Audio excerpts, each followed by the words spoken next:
네, 오늘 욥이 계속해서 우리 세 친구들의 말에 이렇게 이제 또 대답하고 또 그들의 말에 자신의 어떤 신앙을 계속해서 드러내주고 있습니다.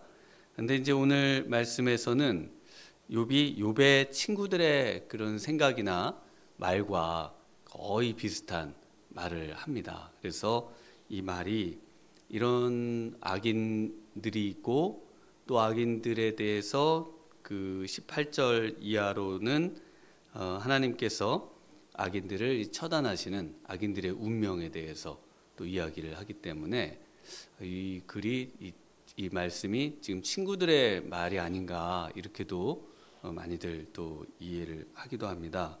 그런데 이제 이 말씀이 욥이 친구들의 하고 비슷하면서도 또 이 친구들에게 오히려 역설적이게 이것이 결국 친구들에게 해당하는 말씀이 된다. 이런 식으로 이 친구들의 말을 가지고 친구들의 잘못을 지적하고 있는 그런 아주 또 욥의 지혜의 말씀이다. 욥이 지혜를 사용해서 이 말씀을 우리에게 또 허락해 주고 있다. 이렇게 생각하실 수 있겠습니다.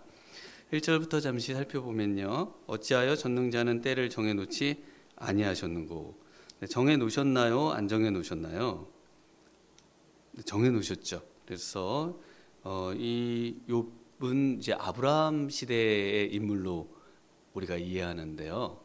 그러니까 이 잠언이라든지 우리가 전통적으로 전도서라든지 이런 지혜에서는 사실 그로부터 한 3,000년 이상 오랜 뒤에나 이렇게 정교화돼서 이렇게 솔로몬이 우리에게 전해주는 말씀입니다. 그런데 역시 그 솔로몬도 이 비슷한 말씀을 하시죠. 그리고 이제 그를 아는 자들이 그의 날을 보지 못하는고 어찌하여 그를 아는 자들은 그의 날을 보지 못하는고. 여기서 날은 이제 때하고 같은 겁니다. 그러니까 하나님의 그 때를 보지 못합니까? 볼 수 있습니까? 볼 수 없죠. 네, 하나님의 때는. 그래서 역시 그 지혜자의 그 말로서 이 대전제를 이렇게 딱 알려주고 있습니다. 무엇이 우리가 하나님과 이 어떤 정해진 시기에 대해서 어떤 생각을 할 수 있는가? 하나님은 분명히 때를 정하셨다는 거죠. 그러나 사람은 그 때를 알 수 없다는 것이 대전제입니다. 그것을 우리는 너무나 잘 알죠. 우리는 이 땅에 태어났고 또 언젠가는 또 하나님께 가겠지만 그 때를 누구도 알 수 없습니다. 그런데 하나님은 반드시 정하셨습니다. 인간은 누구도 알 수 없습니다. 이것이 이제 그 기본적인 욥이 친구들도 동의하는 내용이라는 것이죠. 전도서 3장 11절에 보면 하나님이 모든 것을 지으시되 때를 따라 아름답게 하셨고 또 사람들에게는 영원을 사모하는 마음을 주셨느니라. 그러나 하나님이 하시는 일의 시종을 사람으로는 측량할 수 없게 하셨도다. 사람은 알 수 있는 길이 없습니다. 그래서 사도행전에서도 우리 예수님께서 1장에 이런 제자들에게 부활하기 전에 이런 말씀하시죠. 이르시되 때와 시기는 아버지께서 자기의 권한에 두셨으니 너희가 알 바 아니오. 아예 그 권한 자체에 대해서 더 이상 이야기를 할 필요가 없다. 그러니까 언제 몇 월 며칠에 세상의 종말이 온다. 이런 것들은 아예 귀담아 들을 필요도 없으신 거예요. 왜냐하면은 그 때와 기한에 대해서는 우리는 알 권리조차도 없고 알려고 하지도 말고 하나님이 주신 말씀 그대로를 가지고 살아가면 된다. 이런 말씀이시죠. 네, 그래서 그 전제를 가지고 이제 계속해서 이 악인의 악행과 또 이 학대받는 자, 비참한 자의 그런 어떤 세상의 모습, 부조리의 모습들. 그러나 반드시 하나님은 하나님의 때에 또 악인들을 처단하시는 악인들의 운명에 대해서 두 개로 나눠서 1절에서 17절, 그다음 18절에서 마지막 이렇게 이제 두 개로 나뉘어져서 계속해서 이제 이야기를 합니다. 네, 악인들의 악을 좀 살펴보면요, 먼저 그 어떤 사람은 악인입니다. 그래서 하나님의 뜻을 거스리는 사람, 이런 사람들은 땅의 경계표를 옮기고 양떼를 빼앗으며 도둑 같은 일을 하는 거죠. 땅도 뺏고 양도 뺏고 거기에서 멈추지를 않고 3절에 가면 고아의 나귀를 몰아가며 과부의 소를 볼모잡고, 그래서 고아와 과부, 성경에서 또 고대에 가장 세상에서 불쌍한 사람의 축에 드는 그런 대표적인 사람들, 바로 고아와 과부죠. 그런데 고아의 나귀, 고아에게 남겨져 있는 나귀를 뺏어가고 과부에게 유일하게 있는 소를 볼모잡아 그들의 가난한 그 비참함을 더 가중시키는 그런 이제 사람들인 거죠. 4절에도 가난한 자를 길에서 몰아내며, 그리고 세상에서 학대받는 자가 다 그 악인들을 향해서 이제 숨는 그런 모습입니다. 그래서 이 악인들의 악행이 소개되고, 그 다음에는 이제 역시 그 고통받는 자, 학대받는 자들의 참상을 또 5절에서 8절까지 또 말해줍니다.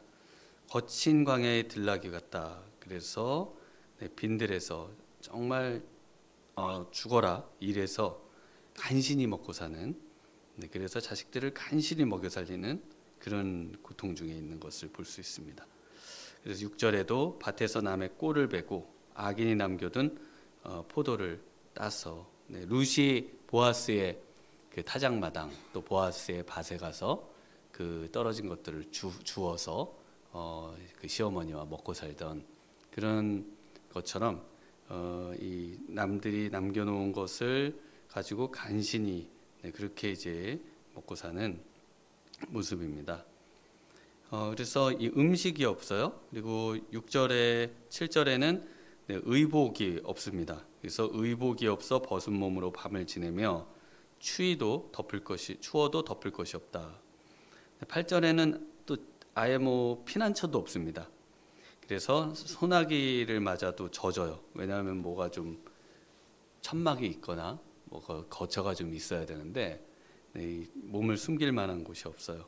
그래서 또 바위를 안고 있다. 바위를 안고 자요. 바위를.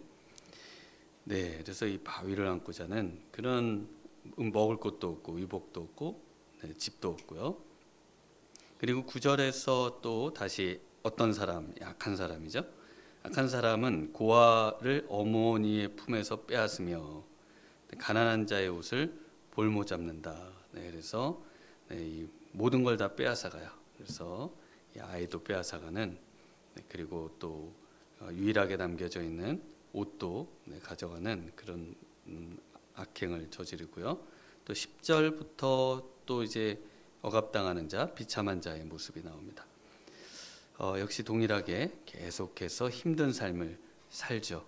그리고 이제 12절에 보면 성중에서 죽어가는 사람들이 신음하며 상한 자가 부르짖으나 하나님이 그들의 참상을 보지 아니하시느니라. 그래서 하나님께서 이런 그 상황과 이 세상에 도대체 살아계시는 것일까? 하나님이 살아계시다면 이러한 상황들을 그저 보고만 계시다는 것이 말이 되는 것인가? 라고 역시, 그러나 하나님은 보고 계시지 않는 것과 같은 상태로 계시다, 이렇게 지금 결론을 내립니다. 그러면서 또 13절에 역시 동일하게 17절까지 악행이 계속 소개되고 있습니다. 그래서 광명을 배반하는 사람들, 빛을 따라가지 않는 그런 사람들이고요.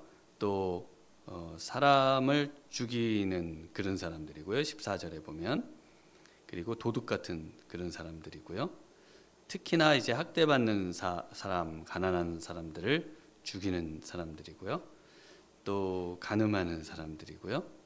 또 계속해서 이제 그런 내용들이 나오다가 17절에 가서 보면은 또 이제 죽음의 그늘의 두려움을 아는다. 그래서 죽음의 그늘의 두려움과 친한 관계, 친구 사이다. 이렇게 또 소개를 합니다. 그러면서 이제 18절부터는 그들의 어떤 운명, 악인들의 어떤 운명을 이제 소상하게 설명합니다. 역시 그 친구들과 동일한 그런 내용들을 담고 있어요. 왜냐하면 악인은 최후에 결국 전부 다 이제 하나님의 심판을 받는다는 것이죠. 그러나 그 시기는 모른다는 겁니다. 그러면서 이 심판에 대해서 여러 가지로 말을 합니다. 물 위에서 빨리 흘러 내려가서 땅에 어떤 토대가 없이 이제 결국은 사라져 버릴 그런 운명. 또 19절에도 눈 녹은 물을 곧 빼앗나니 그래서 습기가 사라지는 것 같이 범죄자도 역시 스올이 그 범죄자를 습기가 사라진 같이 사라지게 만들고 20절에서는 또 구더기가 그를 먹고 뭐 이런 표현들 나무처럼 꺾여버리고 또 21절에는 그들의 남겨진 자들 아내들이죠. 아내들이 그들의 어떤 악행에 대한 그 고통을 함께 받는 그래서 박대를 받고 그 선대를 받지 않는 그런 이제 내용들 그러면서 우리 하나님께서 그들을 계속해서 이제 심판을 해 되시는 그래서 그들의 어떤 그 잘돼서 24절에 잠깐 높아졌다가 결국은 천대를 받게 된다. 그래서 그들이 번영을 누리는 것은 그저 착각에 지나지 않고 잠시의 번영에 지나지 않고 결국은 하나님의 그 심판의 운명을 받아야만 한다. 이렇게 지금 말씀을 하고 있습니다. 네, 그래서 여기서 욥이 누가 악인이라고 말하고 있는 것이고 누가 억압받는 자인가를 말하고 있습니다. 원래 인간은 다 동일한데 누구는 왜 이렇게 억압하는 자에 있고 또 누구는 억압을 받는 자에 있어야 하는가? 이런 세상의 어떤 이 죄된 모습을 이 지금 욥이 말하면서 지금 이 친구들과 욥의 모습 속에 누가 악인이고 누가 비천한 자의 자리에 있는 자인가를 생각해 보게 합니다. 본인도 동일한 생각을 갖고 있는데 그러면 누가 악인일까요? 누가 비천한 자를 학대하고 있는 걸까요? 바로 친구들이 욥을 지금 죽어가고 있는 욥을 학대하고 오히려 욥을 죽이려고 하는 그런 위치에 있고 자신은 비천함에 빠져서 고통 중에 있는 그런 사람이라는 것입니다. 그러면 누구를 하나님은 심판을 하실까요? 악인을 심판하기 때문에 친구들은 심판을 받을 대상이라는 것을 너희들이 말하고 있으면서 너희들이 깨닫지 못하니까 내가 다시 한번 말해서 너희들이 그것을 깨달을 수 있도록 해주겠다 이런 말씀입니다.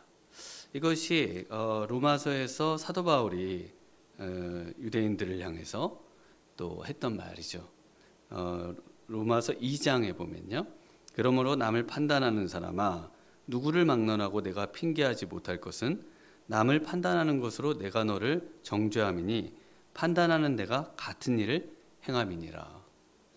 악인은 가난한 자, 또 고통 중에 있는 자, 또 죽어가는 자를 더 학대하고 더 그 사람을 괴롭혀서 결국은 그 사람에 있는 남겨져 있는 모든 것을 빼앗는 사람이 악인인데 그런데 가만히 보니까 너희들이 지금 똑같은 일을 하고 있지 않니? 지금 욥이 동일한 말씀을 하고 있습니다. 사도 바울과 동일한 이야기를 하고 있어요. 그러니까 우리가 누군가를 판단하고 또 누군가에게 어떤 하나님의 말씀에 근거해서 그 사람에 대한 잘못을 지적하지만 그러나 자세히 돌아보면 나도 동일한 일을 하고 있을 수 있겠구나 이런 생각을 하면서 우리가 하나님의 말씀을 보고 또 전해야 한다는 것이죠. 이런 일을 행하는 자에게 하나님의 심판이 진리대로 되는 줄 우리가 아노라. 이런 일을 행하는 자를 판단하고도 같은 일을 행하는 사람아 내가 하나님의 심판을 피할 줄로 생각하느냐. 그런 일을 하면서도 나는 하나님의 심판을 받지 않을 거라고 생각하는 그런 이제 또 이 유대인들 또는 여기 욥의 친구들의 모습이죠. 혹 내가 하나님의 인자하심이 너를 인도하여 회개하게 하심을 알지 못하여 그의 인자하심과 용납하심과 길이 참으심의 풍성함을 멸시하느냐. 다만 내 고집과 회개하지 아니한 마음을 따라 진노의 날 곧 하나님의 의로우신 심판이 나타나는 그날에 임할 진노를 내게 쌓는도다. 그래서 사실은 욥과 욥의 친구들이 계속해서 욥이 고통을 당하고 욥의 친구들에 의해서요. 결국은 하나님이 최종적으로 나타나셔서 그동안 했던 모든 것에 가중치를 더해서 욥의 친구들을 심판하려고 하시지 않습니까?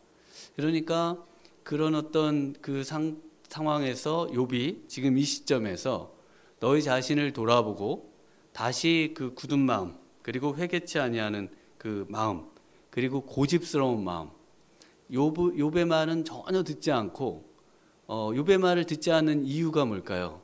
욥은 당대의 최고의 의인이었는데요. 그리고 최고의 그런 위대한 사람, 훌륭한 사람이었는데요.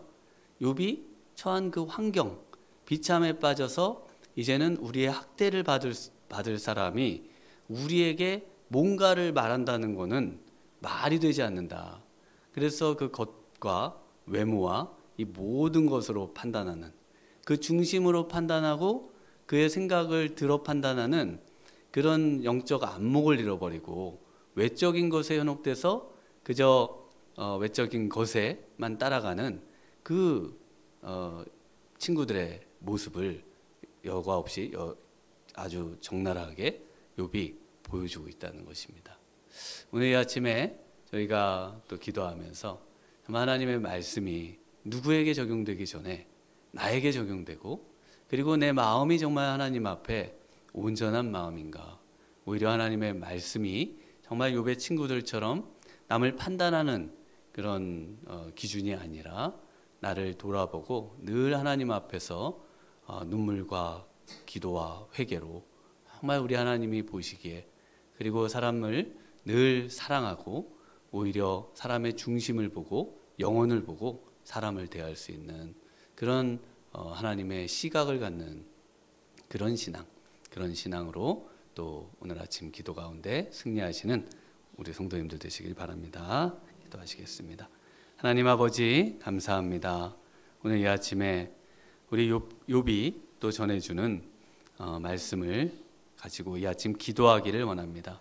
하나님 우리가 판단하는 그 판단의 내용을 우리도 행하고 있다는 것을 깨닫지 못하고 늘 하나님 우리의 남의 눈에 티를 보면서 우리 눈에 있는 들보를 보지 못하고 하나님 그렇게 신앙생활했던 욥의 친구들과 같은 모습은 없는지 이 아침 돌아보기를 원합니다.